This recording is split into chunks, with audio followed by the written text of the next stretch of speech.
જય સ્વામિનારાયણ। અમારો ચારધામ યાત્રા પ્રવાસ એ જ્યારે દિન પ્રતિદિન દર્શન કરતાં કરતાં જ્યારે અમે આગળ વધી રહ્યા છીએ ત્યારે એક પુરાતની જે સૂર્યનારાયણનું મંદિર ઓરિસ્સા રાજ્યની અંદર અને જગન્નાથપુરીથી લગભગ 30થી 35 કિલોમીટર દૂર એવું કોણાર્કમાં આવેલું સૂર્ય મંદિર ત્યાં અમે દર્શન કરી રહ્યા છીએ। તમે સૂર્ય મંદિરના ઇતિહાસ તરફ પણ ધ્યાન આપશો અને સાથે સાથે મંદિરની કલાકૃતિ એને પણ નિહાળશો। તો એમ માનવામાં આવે છે કે આ કોણાર્ક મંદિર એ 13મી શતાબ્દીમાં કલિંગ સામ્રાજ્ય પર લંગુલા ગંગ વંશના બહાદુર એવા લંગુલા નરસિંહદેવ પ્રથમ એના શાસનની અંદર આ તૈયાર કરવામાં આવ્યું છે। કાંતિ વંશજ શાસન ગણપતિની સાથે એને 3 વર્ષ સુધી ભીષણ યુદ્ધ કર્યું અને એ વખતે નરસિંહ રાજા એમનો વિજય થયેલો। ધન દોલત પુષ્કળ લઈ અને જ્યારે પોતાના રાજ્યની અંદર એ પધાર્યા ત્યારે પોતાના માતા જે કસ્તુરી માતા એમણે પુત્રનું સ્વાગત કર્યું અને એ વખતે એમના માતાએ પુત્રને ચુંબન કરી અને સ્વાગતની સાથે આજ્ઞા કરી કે હે પુત્ર, તમારા પિતાએ શંખ ક્ષેત્રમાં જગન્નાથ ભગવાનનું મંદિર કરાવ્યું હતું, તો મારી એવી ઈચ્છા છે કે આ અર્ક ક્ષેત્ર કહેતા કોણાર્કમાં તમે સૂર્યનું મંદિર ભવ્ય મંદિર બંધાવો। એ વખતે નરસિંહદેવે પ્રશ્ન કર્યો કે માં, સૂર્યનારાયણનું જ મંદિર કેમ અને આ જ જગ્યાએ કેમ કોણાર્કમાં જ? ત્યારે એમના માતા કસ્તુરી દેવી એમણે વાત કરી કે પૂર્વે દ્વાપર યુગમાં ભગવાન કૃષ્ણના પુત્ર સાંબ જે જાંબુવતીના પુત્ર હતા એને પોતાના રૂપનું અતિ અભિમાન હતું અને અતિશય અભિમાનના કારણે નારદજીની સાથે એને થોડી રકઝક રહ્યા કરતી હતી। એ વખતે નારદજી પણ પરેશાન હતા। નારદજીએ સામને ઠેકાણે લાવવા માટે એનું ભાન ઠેકાણે લાવવા માટે સામને એવી ચડામણી કરી અને ગોપીઓની સાથે સ્નાન કરવા માટેનું વાત કરી। અભિમાનની અંદર સાંબ ગોપીઓની સાથે સ્નાન કરવા માટે ગયા અને આ વાતના ખબર નારદજીએ સ્વયં પરમાત્મા કૃષ્ણને આપ્યા। પરમાત્મા કૃષ્ણને આ વાતનો ખ્યાલ આવતા જ જેને રૂપનું અભિમાન છે એવા પોતાના પુત્ર સાંબ એને શાપ આપ્યો કે જા, તારું શરીર રોગગ્રસ્ત બની જાઓ। જાંબુવતીને પણ આ વાતનો ખ્યાલ આવ્યો અને જાંબુવતી ક્રોધાયમાન થયા કે પોતાના પિતાએ જ પુત્રને શાપ આપ્યો છે, પરંતુ થોડી ક્ષણોની અંદર શાપ મિથ્યા થનાર નથી ને એ જ વખતે નારદ મુનિને બોલાવવામાં આવ્યા કે આનો કોઈ ઉપાય બતાવો કે જેથી કરી આના રોગમાંથી મુક્ત થાય।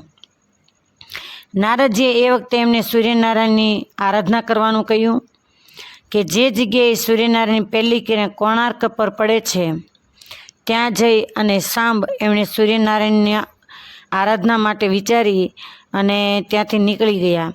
ચંદ્રભાગા નદીનો સરસ મજાનો કિનારો અને ત્યાં આવી અન્ન જળનો ત્યાગ કરી અને 12 વર્ષ સુધી સૂર્યનારાયણને પ્રસન્ન કરવા માટે સાંબે તપશ્ચર્યા કરી। એ જ વખતે સૂર્યનારાયણ પ્રસન્ન થયા અને પોતે વચન માગવાનું કહ્યું ત્યારે સાંબે કહ્યું કે મને આ રોગમાંથી મુક્ત કરો। ત્યારે સૂર્યનારાયણ કહે છે કે તમે સામેની નદીમાં સ્નાન કરશો એટલે તમને ત્યાં મારે એક શ્યામ શિલાના મૂર્તિ મળશે અને મૂર્તિનું નાનું એવું મંદિર બનાવી મૂર્તિ મળશે, એનો તમે સ્પર્શ કરશો એટલે તમે રોગમાંથી મુક્ત બની જશો। એ જ વખતે સાંબે એને ચંદ્રભાગા નદીમાં સ્નાન કર્યું। સ્નાન કરતાં સૂર્યનારાયણ દેવે જે કહ્યું હતું એ પ્રમાણે મૂર્તિ મળી આવ્યા। મૂર્તિ મળતાની સાથે જો સ્પર્શ કર્યો, સ્પર્શ કરતાની સાથે રોગમાંથી મુક્ત બન્યા અને જેવી કાયા હતી એવી કાયા પલટી ગઈ અને એ વખતે સાંબ એમણે આ મૂર્તિ ત્યાં સ્થાપન કર્યા અને નાનું એવું મંદિર કર્યું।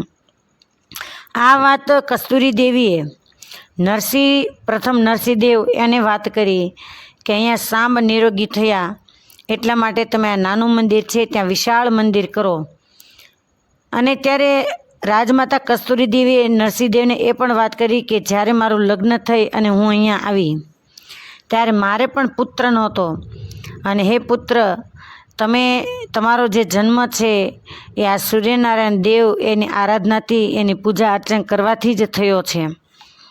એટલે મારી આજ્ઞા માની અને આપ અહીંયા સૂર્યનારાયણનું વિશાળ મંદિર બંધાવો.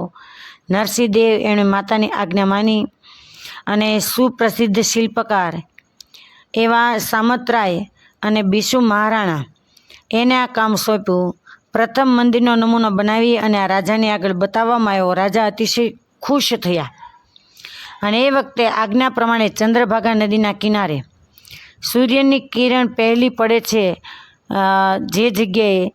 એ જગ્યાએ દૂર દૂરથી મોટા મોટા પથ્થરો લાવી અને લાકડાના ત્રાપા દ્વારા નદીની અંદર નાખવામાં આવ્યા કે જેથી કરી અને વિશાળ સરસ રીતે પટાંગણ બનાવવામાં આવે. પરંતુ જેટલા પથ્થરો એમાં નાખવામાં આવે એ પથ્થરો નદીની અંદર જતા રહેતા હતા. પેલા શિલ્પકાર છે એ અતિશય મૂંઝાયા અને એ વખતે શિલ્પકાર એક ઝૂંપડીની આગળ ચિંતામાં બેઠા હતા અને ત્યારે ઝૂંપડીમાંથી એક માજી આવ્યા અને માજીએ ગરમ બાજરાનું ખીસું રાબ જેવું એને પીરસ્યું. અતિશય ચિંતામાં છે અને શિલ્પકારને ખ્યાલ નથી અને ગરમ ગરમ પેલી રાબ કહેતા ખિસ્સાની અંદર હાથ નાખ્યો અને હાથ દાજી ગયો. એટલે પેલા માજીએ હસ્યા અને બોલ્યા કે વચ્ચેથી જમો છો, જાણે કે નદીને વચ્ચેથી કોઈ નદીની અંદર પૂરણ કરી રહ્યો હોય અને આશા રાખે કે નદીને પૂરી નાખો, એવી રીતે તમે વચ્ચે હાથ નાખી અને જમો છો તો તમે દાજવાના જ. એટલે અચાનક પેલા શિલ્પ છે એને પોતાનો જવાબ મળી ગયો અને જે માજી છે એ કોઈ નહોતા, એ સ્વયં રણચંડી દેવી હતા. પછી તો નદીની અંદર બીચમાં પથ્થર નહીં નાખવાથી નદીના કિનારેથી પથ્થર નાખવાનું કામ શરૂ કર્યું અને વિશાળ પટાંગણ તૈયાર થયું. અને જ્યારે નરસિંહદેવ એમણે આ મંદિર એ કાર્ય ચાલુ કર્યું તો એમ કહેવાય કે 1200 કારીગરોએ 12 વર્ષ સુધી આ મંદિરનું કામ કર્યું છે અને કોઈ પણ વ્યક્તિને ઘરે રજા આપવામાં આવી નથી.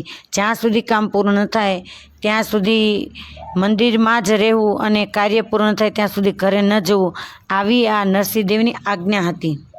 મંદિરનું સંપૂર્ણ કાર્ય પૂરું થયું અને એ વખતે મંદિર ઉપર એક શિલા કે ચુંબકી શિલા એને ફિટ કરવાની હતી. કોઈ કારીગરોથી ગમે તેમ કરે તો આ શિલા છે એ ફિટ નહોતી થતી. અને એ વખતે આ બાજુ વિશુ મહારાણા પુત્ર ધર્મપદ જે 12 વર્ષના હતા અને એ ધર્મપદ જ્યારે માતાના ઉદરમાં હતા ત્યારે વિશુ મહારાણા એ આ મંદિર કાર્ય કરવા માટે ગયા હતા. 12 વર્ષના બાળક થયા અને 12મું વર્ષ જ્યારે એનો જન્મદિવસ હતો ત્યારે એમણે એની માતાને વાત કરી કે માં, મારા પિતા ક્યાં છે, મારે એનું મોઢું જોવું છે. ત્યારે એમણે બધી વાત કરી કે આ રીતે કોણાર્કની અંદર મંદિર તૈયાર થાય છે ને ત્યાં તમારા પિતા છે. બોલે મારે પિતાને મળવું છે. પોતાના પુત્રને ઓળખી નહીં શકે કેમ કે જન્મ પહેલાં જ પિતા ગયા હતા. એટલે પોતાનો જે પાળેલો એક કૂતરો હતો એને વિશુ મહારાણાના ધર્મપત્ની એમણે પોતાના પુત્ર જે ધર્મપદ એની સાથે મોકલ્યો. કૂતરાને લઈ અને ધર્મપદ કોણાર્કની અંદર આવ્યા અને એ વખતે કૂતરાની સાથે પોતાના પુત્ર એને વિશુ મહારાણા એમણે પહેચાન કરી અને અતિશય આનંદિત થયા. પરંતુ આ બાજુ શિલ્પ કહેતા ઉપર પદ્મશિલા નહીં ચડવાથી રાજાએ ફરમાન કર્યું કે કાલ સાંજ સુધીમાં જો આ શિલા ચડાવવામાં નહીં આવે તો બધા કારીગરોને મોતને ઘાટ ઉતારીશ. આખા એ નગરની અંદર સન્નાટો છવાઈ ગયો હતો. બધા જ કારીગરો ચિંતામાં હતા. અને એ વખતે વિશુ મહારાણાના પુત્ર જે ધર્મપદ એમણે આ વાતનો ખ્યાલ આવ્યો ત્યારે એમણે ધર્મપદે પિતાને વાત કરી કે પિતાજી, જો આપ કહેતા હો તો હું શિલા ચડાવવામાં મદદરૂપ થાવ. કેમ કે એમની પાસે જે લિપિવાળા શિલ્પી શાસ્ત્ર હતા એમાંથી એમને અધ્યયન કર્યું હતું અને એને પિતાની શિલ્પકલા વિશે એને ઘણું જાણ્યું પણ હતું. એ જ વખતે પેલી ચુંબકી જે શિલા છે એને કારીગરોની સાથે ધર્મપદે ફિટ કરાવી અને બરાબર શિલા ફિટ થઈને એ જ વખતે કારીગરોની વચ્ચે ચરબડ ચાલુ થઈ, તકરાર ચાલુ થઈ. કારીગરોનું કહેવાનું એમ થયું કે ધર્મપદનું નામ નિશાન કાઢી નાખવામાં આવે કે એને ચડાવી છે, કોઈ પણને જાણ કરવામાં ન આવે. કેમ કે જો રાજાને જાણ થશે તો રાજા એમ કહેશે કે 1200 કારીગરોના કહેવાથી શિલા ન ચડી અને એક બાળકે શિલા ચડાવી તો દંડના અધિકારી આપણે બનીશું. તકરારમાં ને તકરારમાં કોઈની હા ને કોઈની ના. આ વાતનો ખ્યાલ ધર્મપદને આવ્યો ને ધર્મપદને એમ થયું કે મારા કારણે મારા પિતા ચિંતિત છે. અને એ જ વખતે બાળક છે એ આંખની અંદર આંસુ લાવતા લાવતા કોઈને ખબર ન પડે એમ 1200 કારીગરના સમુદાયમાંથી પસાર થઈ કોણાર્ક મંદિરના શિખર ઉપર ચડી અને નીચે ખળખળ એવો ચંદ્રભાગાનો પ્રવાહ ચાલ્યો જાય છે. અને તરત જ 12 વર્ષના બાળકે મંદિરના ખાતરે ચંદ્રભાગા નદીની અંદર પોતાનો દેહ જંપલાવી દીધો. રાજા આવ્યા અને અતિશય ચુંબકી જે શિલા એને ચડાવી, જે શિલાના કારણે પંચધાતુમાંથી બનેલા સૂર્યનારાયણના મૂર્તિ એ હવાની અંદર ઝૂલતા હતા. આ જોઈ રાજા અતિ પ્રસન્ન થયા અને પ્રસન્ન થઈ અને રાજા એમણે વિશુ મહારાણા એને અતિશય સંબોધિત કરી અને સ્વાગત અને આશીર્વચનો આપ્યા. અને મુહૂર્ત લીધું જ્યારે પ્રતિષ્ઠાનું, ત્યારે એમણે ના પાડી કે રાજન, તમે આ જે મુહૂર્ત લીધું છે પ્રતિષ્ઠાનું સૂર્યનારાયણનું, તો એ ઉત્સવ મનાવવાનો રહેવા દો. રાજાએ એ વાતને માન્ય ન રાખી અને એ જ વખતે પ્રતિષ્ઠાના દિવસે મોટો સિંહ અને મોટા મોટા મૂર્તિઓ છે એ મંદિરમાંથી પડવા લાગ્યા. ત્યારે રાજાને સમજાયું કે નહીં, જે શિલ્પી કહેતા હતા એ સાચું હતું. અને ત્યાર પછી રાજાએ પૂજન અર્ચન છે એ બંધ કરાવી દીધું. અને જે મૂર્તિ હતા એવું કહેવું છે કે ત્યારે જે બ્રિટિશરો એના વાહનો સમુદ્રની અંદર આવતા હતા તો પેલું ચુંબકી પદ્મશિલા એના કારણે વાહનો એ પોતાનો માર્ગ છે એ ભૂલી જતા હતા, બીજા અવર માર્ગની અંદર આવી જતા કે ખેંચાઈને આ મંદિરના કિનારા તરફ આવતા હોવાથી બ્રિટિશરો આ મૂર્તિને લઈ ગયા એવું પણ કહેવું છે. અને એક માન્યતા એવી પણ છે કે આ સૂર્યનારાયણના મૂર્તિ જગન્નાથપુરીમાં આજે પણ સચવાયેલા છે. અને કોઈનું એવું કહેવું છે કે આ મંદિર એને બધી બાજુથી બંધ કરવામાં આવ્યું છે. તો 1903માં જે બોર્ડિલને એ ગવર્નર હતા અને એમણે આ મંદિરના ગર્ભગૃહની અંદર રેતી ભરી અને આ મંદિરને આયુષ્ય સચવાઈ રહે એ માટે આ દરવાજો બંધ કરાવવામાં આવ્યા છે. આ મંદિર ખાસ આપણે જે ત્યાં ચલણમાં 10ની નોટો છે એની અંદર એ મંદિર એનો આખો આકાર એ ચિત્ર આપવામાં આવ્યું છે. તમે જોઈ શકો છો કે મંદિરની ચારે બાજુ એ ચક્ર આવેલા છે, 24 ચક્ર, એક બાજુ 12, બીજી બાજુ 12. અને આખું મંદિર સૂર્યનારાયણના રથ સહિત 7 અશ્વ સહિત છે, પરંતુ અત્યારે એક જ અશ્વ ઉપલબ્ધમાં છે. કેમ કે મંદિરો ઉપર કંઈક બાંધ તોડ થયેલી છે ઘણા વર્ષો પહેલાં, કે જેથી કરી અને એના અવશેષો તૂટેલા છે. કોઈ કહે છે કે બ્રિટિશરોએ આ અવશેષો તોડેલા છે, તો ઘણાનું એવું કહેવું છે કે પ્રતિષ્ઠાના દિવસે આ અવશેષો તૂટ્યા છે. તો ઘણાનું એવું કહેવું છે કે વિધર્મીઓએ ચડાઈ કરી અને આ અવશેષો તોડેલા છે. તો બંને બાજુ જે ચક્ર છે એ વખતે ઘડિયાળનું સૂચન કરનારા છે અને એની અંદર ડિઝાઇનો છે, ટપકા ટપકા, તો એ સેકન્ડનો, કોઈ મિનિટનો અને કોઈ કલાક, એવી રીતે આખા ચક્રની અંદર આખી ઘડિયાળ ગોઠવાયેલી છે. તો આ છે કોણાર્કનું સૂર્ય મંદિર, કે જેમાં એ રીતે નિર્માણ કાર્ય થયેલું હતું કે સૌ પ્રથમ સૂર્યનારાયણની પહેલી કિરણ એ આ સૂર્ય મંદિરની ઉપર કહેતા સૂર્યનારાયણના મૂર્તિની ઉપર પડતી હતી. આ કોણાર્ક મંદિરનો ઇતિહાસ. અસ્તુ. જય સ્વામિનારાયણ.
ત્યાર પછી અમે આ ઓરિસ્સામાં આવેલ સાક્ષી ગોપાલ એ તીર્થસ્થાનના દર્શન કરી રહ્યા છીએ.